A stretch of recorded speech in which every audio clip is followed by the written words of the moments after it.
The early morning mist blanketed the quiet highways of Harbor Glen, a small southern town surrounded by pine trees and long-forgotten fields. It was a kind of place where folks waved from porches and breakfast diners open before the sun. But for Amira Lane, a routine drive would become a headline, etched not only into news reports but into the national memory. Amira wasn't extraordinary on paper. A youth counselor at a middle school, she was known for her patience and fierce love for her community. At 36, she had survived more than most: single motherhood, economic hardship, and the daily balance of being proud and careful while black in America. On that March morning, she packed her things, kissed her 11-year-old son, Corey, goodbye, and left for work like she always did. Her car was aging but clean. Her temporary license plate, placed in the back window after recent registration, had slipped down unnoticed. That tiny detail set off a chain of events she couldn't have imagined. Officer Luke Harmon, a 12-year veteran of the Harbor Glen Police Department, sat in his cruiser sipping lukewarm coffee. Boredom and routine hung in the air.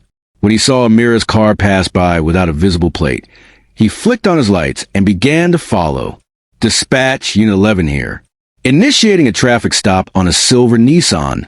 Possible tag issue, he said into the radio.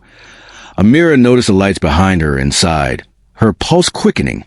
She took a deep breath and pulled into a nearby gas station, parking in the far corner of the lot. She turned off the engine, put both hands on the wheel, hit record on her phone. When Harmon approached her window, hand resting near his holstered gun, he gave a practiced smile that didn't quite reach his eyes. "Morning, ma'am. Do you know why I pulled you over?" Amira shook her head. "No, sir. There's no rear plate visible." She pointed to the back window. "It's there. It must have fallen down. License and registration, please." "My registration is in the glove compartment. My license is in my purse. May I reach for them?" Harmon paused. Slowly. Amira moved carefully. She'd given this lesson to teenagers in her counseling groups.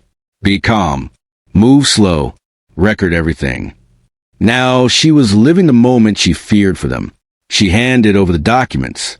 Everything was valid. No violations. But Harmon lingered at her window. "Have you ever been arrested before?" he asked suddenly. Amira blinked. "No." "Why?" "No reason," he replied, glancing at his partner pulling up behind him. Officer Emily Voss, young, rigid, and fresh out of training, stepped out of the second cruiser and nodded to Harmon. "Everything okay?" "Just verifying info," Harmon replied. "Let's get her out of the car for questioning." "Excuse me," Amira said, hearing them through the cracked window. "Step out of the vehicle, ma'am," Harmon said, voice firm now. "For what?" she asked. "I haven't done anything wrong." "It's standard." "I'd rather not." "Ma'am, step out now." Amira reached for her phone, unlocking the door as she did. She wasn't resisting, but she wasn't surrendering her dignity either. She cracked the door open. "I'm on the phone with my sister," she said. "You're being recorded." From the passenger side, Voss called out, "Hands where I can see them." Amira raised her right hand, phone in the other. "It's just my phone," she said. Then things moved fast. Harmon grabbed the door. Voss saw Amira shift in her seat, reaching across to lift the fallen tag from the floorboard. "She's reaching for something."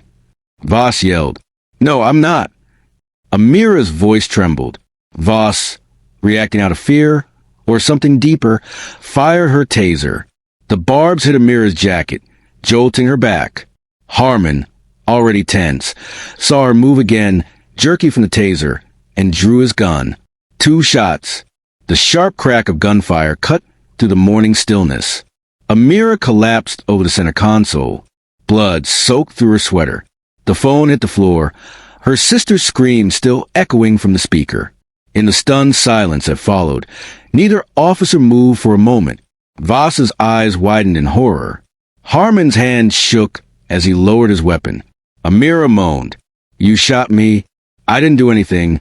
Paramedics were called. She was still alive, but nothing would ever be the same. 3 hours later, Harbor Glen was trending on social media. The body cam footage, Quickly leaked, showed it all. No weapon. No aggression. Only a terrified woman trying to survive a traffic stop. Reporters descended on the town. Protests flared outside the station. Mayor Douglas Raines held a press conference that afternoon. We are investigating this incident thoroughly. The involved officers are on administrative leave. But the town wasn't satisfied. Outside City Hall, voices rang out. She could have been any of us. You're supposed to de-escalate, not destroy. Justice for Amira. Amira, in her hospital bed, watched the coverage through tears. Her shoulder had been shattered by the bullet. She couldn't move her left arm. Her son, Corey, stood at her side, quiet, confused. Mom, did they think you were bad? No, baby, she whispered. They thought I didn't matter. Her sister, Janessa, held her hand. You were calm. You followed the rules. I followed every rule, Amira replied, and it still wasn't enough. Her attorney, Julia Mahone, arrived the next day. We're filing a civil rights suit. The evidence is clear. Amira didn't care about lawsuits. She wanted safety. For herself. For Corey. For every student she had ever mentored. 2 weeks later, Harbor Glen held a community forum. Tensions crackled like static. The police chief looked tired, older than his years. We're reviewing training procedures. That's not enough, shouted a voice from the back.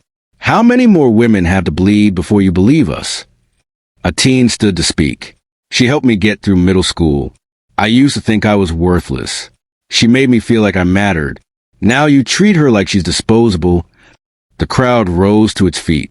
The footage played again on local news that night, frame by frame. Pause on the phone in her hand. Pause on her trembling voice.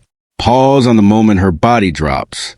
Harmon's lawyers claimed he feared for his life, that the scene was chaotic, that Amira could have been reaching for anything. The court was unconvinced. No weapon was found.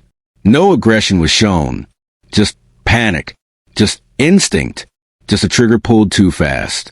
Amira testified with her left arm in a sling. I was afraid, she said, but I was more afraid of not going home to my son. Did you ever threaten the officers? No. Did you resist? No. Did you deserve to be shot? She paused. No one does. The jury found Harmon guilty of reckless endangerment and violation of civil rights under color of law. He was sentenced to 3 years, reduced to 18 months in a minimum security facility. Voss resigned. She was never charged. The department settled the civil suit out of court. But to Amira, the money didn't erase the trauma.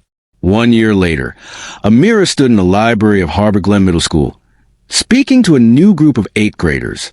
Her voice was stronger, her eyes sharper. This isn't just about me, she said. It's about every person who gets judged before they speak. Do we still call the police if we need help? One student asked. Yes, she said carefully. But we also fight to make sure they're worthy of being called. She founded the Amira Lane Foundation, a youth-centered nonprofit dedicated to educating teens about their rights, trauma recovery, and systemic injustice. She began to speak at universities, on panels, before legislative committees. She wasn't looking for fame. She was building a future. The town changed. Dash cams became mandatory. Community liaison officers were introduced. Bias training was restructured with civilian oversight. Amira remained cautious, but never silent. She refused to let what happened to her become a forgotten headline. Late one night, she stood by her son's bedroom door, watching him sleep. She whispered to the darkness, I lived. I'm still here. And I'll make sure you grow up in a world that's a little less afraid of you.